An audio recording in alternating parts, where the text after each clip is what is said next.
दोस्तों hi everyone, कैसे हैं आप सब। दोस्तों आप सब लोग देख रहे हैं जीएम हॉरर कहानियाँ, और जिसमें हम आपको डरावनी कहानी सुनाते हैं और ये भी बताते हैं कि ये सिर्फ़ एक कहानी है और इन कहानियों को हकीकत से न जोड़ें। ये महज एक कहानी है आपके मनोरंजन के लिए। तो दोस्तों, जैसा कि पहले पार्ट में हमने खूनी यक्षिनी और उस गांव के बारे में सुना कि राजकुमार अपना लश्कर लेकर उस गांव के अंदर गया और फिर उस राजकुमार को एक घर से एक लड़की के रोने की आवाज़ आ रही थी और फिर राजकुमार उस घर की तरफ चला गया। और फिर जब राजकुमार उस घर में पहुंचा तो क्या हुआ, और अब उसके आगे की कहानी। उस लड़की ने कहा, आप आ गए मुझे बचाने के लिए, आप आ गए, आप मुझे बचाने के लिए आए हैं। और फिर उसके बाद उस राजकुमार ने तुरंत अपने कपड़े उतार दिए और उस लड़की को अपना बदन ढकने के लिए दिया। उस राजकुमार ने पूछा, हाँ मैं तुम्हें बचाने के लिए आया हूँ और जल्दी यहाँ से बाहर निकलो, मैं तुमसे जानना चाहता हूँ कि आखिर यहाँ क्या हुआ। और फिर उसके बाद उस लड़की ने रोते हुए कहा, उसने सबको मार दिया, उसने सबको मार दिया, उसने मेरे माता पिता को मार दिया, उसने एक एक करके पूरे गांव वालों को मार दिया। मुझे उससे बचाइए, मुझे नहीं मरना प्लीज़। और उसके बाद राजकुमार ने कहा, मैं समझ सकता हूँ कि तुम्हारे दिल पर क्या बीत रही है, लेकिन अभी तुम शांत हो जाओ और जल्दी इस झोपड़ी से बाहर आओ। और उसके बाद उस लड़की ने कहा, मेरे पैर काम नहीं कर रहे हैं, मैं उठकर नहीं चल सकती, मेरे शरीर पर अभी कोई कपड़ा भी नहीं है, मेरे शरीर पर कोई कपड़ा भी नहीं है ढंग का, आपने ये कपड़े दिए हैं वो मैं कपड़े उठा भी नहीं सकती, आप प्लीज़ यहाँ पर आ जाइए, तभी मैं यहाँ से हिल पाऊँगी। और फिर उसके बाद उस राजकुमार ने मामले की गंभीरता को समझा और जो उसने कपड़े ऐसे ही फेंके थे उसने उन कपड़ों को उठाया और वो उस लड़की के पास गया। उसने सारे कपड़े लड़की को दे दिए और उस लड़की ने कहा, मेरे पैर काम नहीं कर रहे हैं, आपको मुझे उठाकर इस झोपड़ी से बाहर ले जाना पड़ेगा। और फिर उस राजकुमार को समझ नहीं आ रहा था कि आखिर वो ऐसी पराई लड़की को कैसे हाथ लगा सकता है, और उसके पास कोई दूसरा भी रास्ता नहीं था। और उसने जैसे ही उस लड़की को उठाने की कोशिश करी, वैसे ही उस लड़की ने उस राजकुमार की गर्दन पर शेर से काटा और वो जो राजकुमार था उसकी चीख से पूरा गांव जो था वो गूंज गया और सभी सैनिक बहुत ही ज़्यादा घबरा गए और उन्होंने राजकुमार को ढूंढने की कोशिश करी, लेकिन किसी को समझ नहीं आ रहा था कि आखिर वो राजकुमार है कहाँ पर। तभी वो जो झोपड़ी का दरवाज़ा था वो भी बंद हो गया और पूरी झोपड़ी में अंधेरा सा हो गया और राजकुमार अपने मुंह से दूसरी बार आवाज़ निकाल पाता। उस राजकुमार ने जब चीखना शुरू किया तब उस लड़की ने धीमी सी आवाज़ में कहा, तुम्हारे चिल्लाने का कोई फ़ायदा नहीं है, मैं बस तुम्हें दिखाना चाहती ही थी कि मैं तुम्हें कितनी बुरी मौत मार सकती हूँ, लेकिन मैं तुम्हें मारना नहीं चाहती। और फिर ये कहकर उस लड़की ने उस राजकुमार के गले पर हाथ रखा और वो जो ज़ख़म था जो उसने खुद ही दिया था वो ज़ख़म अपने आप ठीक हो गया। और उस राजकुमार ने कहा, कौन हो तुम, कौन हो, और ये सब किसने किया, ये गांव वालों का ये हाल, क्या इन सब के पीछे तुम हो। और फिर उसके बाद उस लड़की ने हाँ में सर हिलाया। वो लड़की दिखने में इतनी ज़्यादा खूबसूरत थी कि वो जो राजकुमार था उसका दिल भी पिघल रहा था। जब वो राजकुमार उस लड़की के चेहरे को देखता तो उसकी खूबसूरती को देखकर उसे प्यार हो जाता, लेकिन वो अपने दिल को जैसे तैसे करके रोक पाता, क्योंकि उसे भी पता था कि ये लड़की कोई आम लड़की नहीं है, क्योंकि ये कोई आम लड़की नहीं है, इतने बड़े गांव का ये हाल बिल्कुल भी नहीं कर सकती। और उस लड़की ने कहा, हाँ मैंने ही किया है ये हाल, क्योंकि इस गांव की एक आदमी ने मुझसे सिद्ध किया और उसने मुझसे कहा था कि वो सिर्फ मेरा बनकर रहेगा, मेरे अलावा किसी को भी, औरत पर भी वो बुरी नज़र नहीं डालेगा। बदले में मैंने उसे सारा सब कुछ दिया, पैसा, सुख सुविधाएं सब कुछ दिया। लेकिन कहते हैं ना, इंसान कभी किसी का सगा नहीं हुआ है, और उसने मेरे साथ भी धोखा किया। उसने एक औरत पर बुरी नज़र डाली, उसके बाद मैंने उसका सर रात के वक्त काट दिया और उसके सर से निकल रहा खून सारा पी गई। उसके शरीर के सारे खून को पीने के बाद उसकी बेजान बचे हुए शरीर को मैंने समुद्र में फेंक दिया। और अब तक तो शायद उस शरीर को मछलियाँ भी खा गई होंगी। लेकिन मेरा गुस्सा बहुत ही ज़्यादा ख़तरनाक है। मेरा गुस्सा उस आदमी को मारने के बाद भी ठंडा नहीं हुआ, इसलिए मैंने धीरे धीरे पूरे गांव वालों को मौत के घाट उतार दिया और इस हंसते खेलते गांव को एक शमशान घाट बना दिया। लेकिन अब तुम आ गए हो, और जब मैंने तुम्हें पहली बार देखा था तो तुम जैसे ही इस गांव में आए थे तो मुझे पता चल गया था तुम दिखने में तो बहुत ज़्यादा अच्छे हो, और मुझे लगता है कि जो वो कमी आदमी पूरी नहीं कर पाया वो तुम ज़रूर कर पाओगे। और फिर ये कहकर वो जो लड़की थी उस राजकुमार के पास आने लगी, और उस राजकुमार ने उस लड़की को धक्का देते हुए कहा, ऐसा कभी नहीं होगा।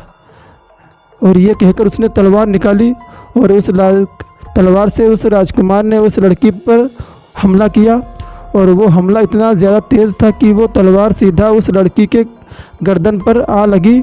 उस राजकुमार को लगा कि इतने तेज़ वार से उस लड़की की गर्दन कट के ज़मीन पर गिर जाएगी, लेकिन उसे एक खरोच तक नहीं आई। और वो जो लड़की थी वो ये सब देखकर हंसने लगी। उस लड़की ने कहा, क्या तुम्हें समझ नहीं आता? अगर मैं पूरे गांव को एक साथ ख़त्म कर सकती हूँ तो मुझे ख़त्म करना इतना आसान तो नहीं होगा कि तुम एक तलवार की वार से मुझे मार दो।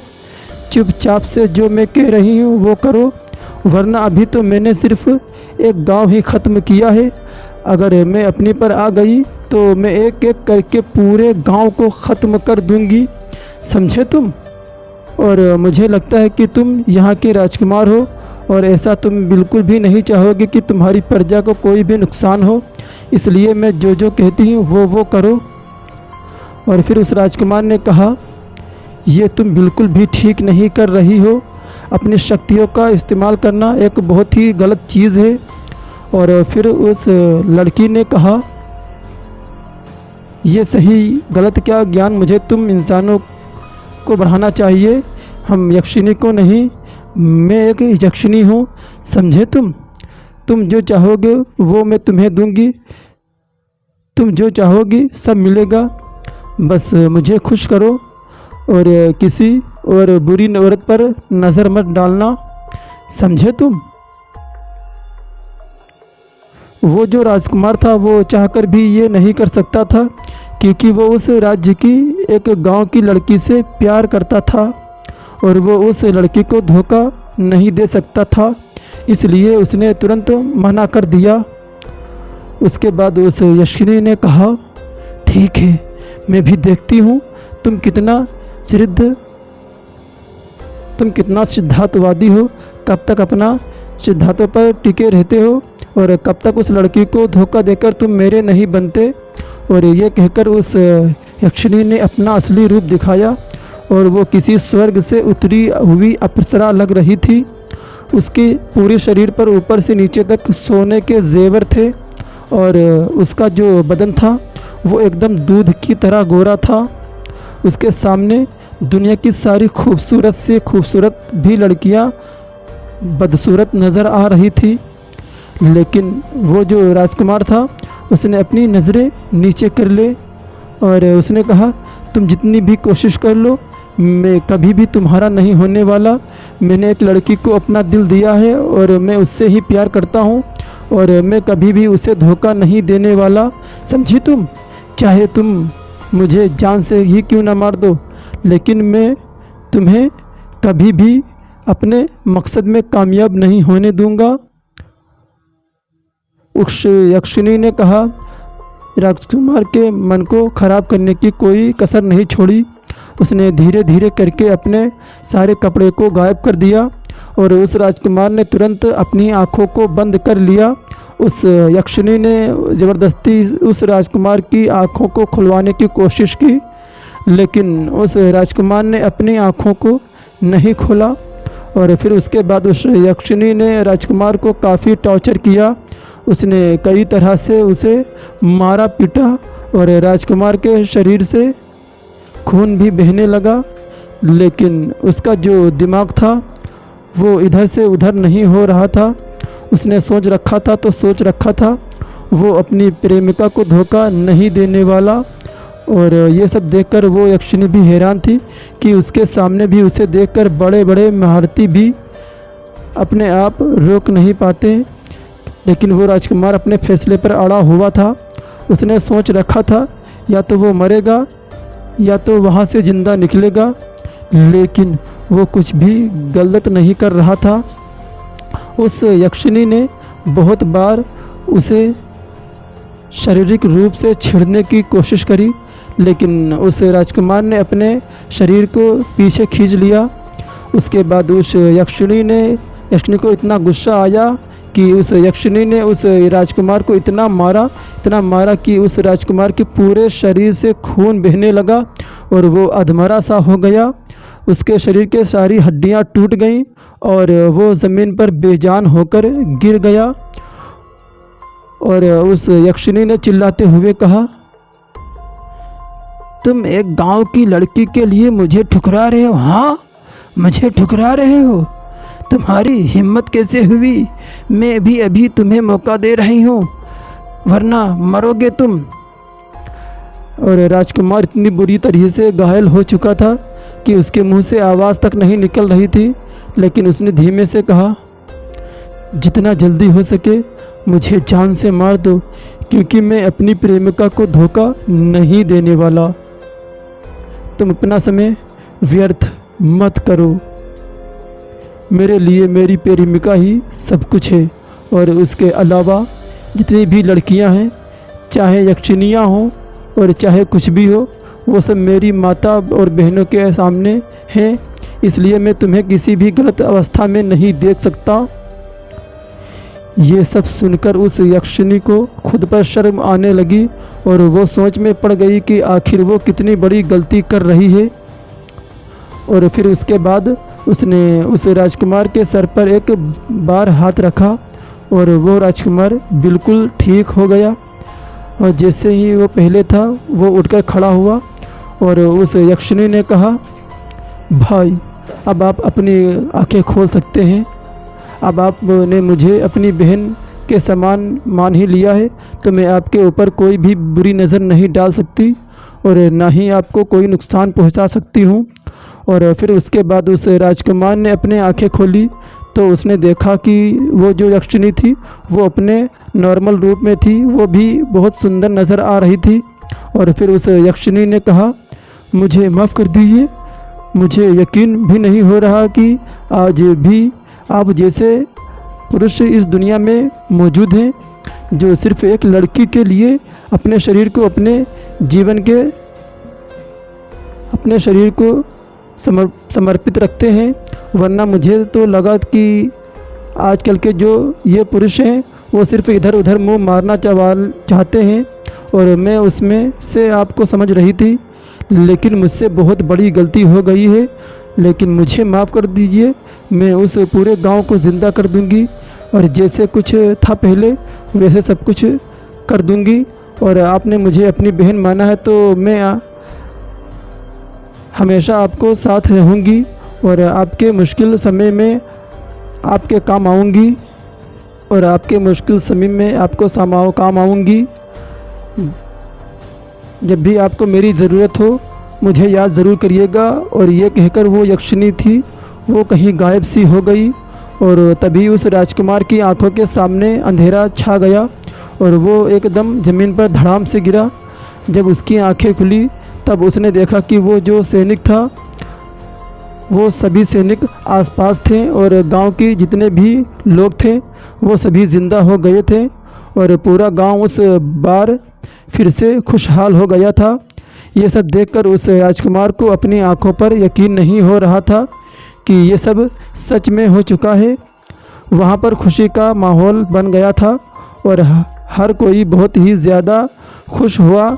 सैनिक वापस राजमहल लौटे और जो खुशखबरी थी वो राजा के पास पहले ही पहुंच गई थी, इसलिए उस राजा ने सबसे पहले अपने बेटे के आने की खुशखबरी तैयारियां करवाई। और जब राजकुमार अपनी उस सेना की टुकड़ी के साथ वहां पर पहुंचा तो वहां धूमधाम से उसका इस्तकबाल किया गया और उसके बाद पूरे राज्य के सामने उस राजा ने उस राजकुमार से कहा, बेटा मुझे तुम पर गर्व है और मुझे यकीन नहीं हो रहा कि तुमने उस पूरे गांव को बचा लिया। अब मुझे पूरा यकीन हो गया है कि तुम एक काबिल राजा हो और आज मैं इस सिंहासन को तुम्हारे हवाले करता हूँ। आज से तुम ही इस राज्य के राजा हो और तुमने अपने आप को साबित कर दिया है।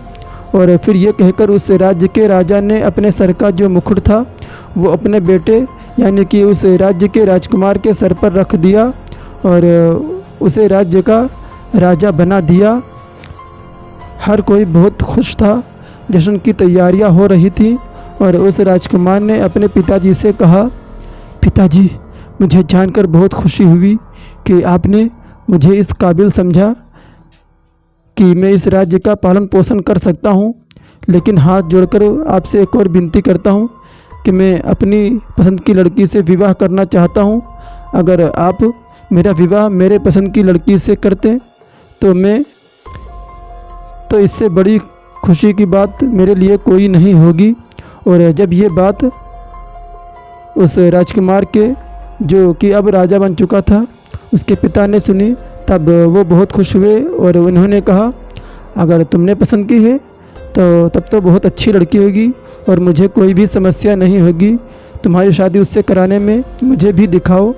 और फिर उसके बाद लोगों की भीड़ से एक लड़की बाहर आई और उस लड़की से वो राजकुमार प्यार करता था। वो राजकुमार और वो लड़की एक दूसरे से बहुत ही ज़्यादा प्यार करते थे, इसलिए राजा ने भी विवाह करवाने में कोई आपत्ति नहीं जताई। और कुछ दिनों के बाद वो जो शादी थी वो धूमधाम से हो गई और उस राज्य में हर कोई फिर से खुशी खुशी रहने लगे।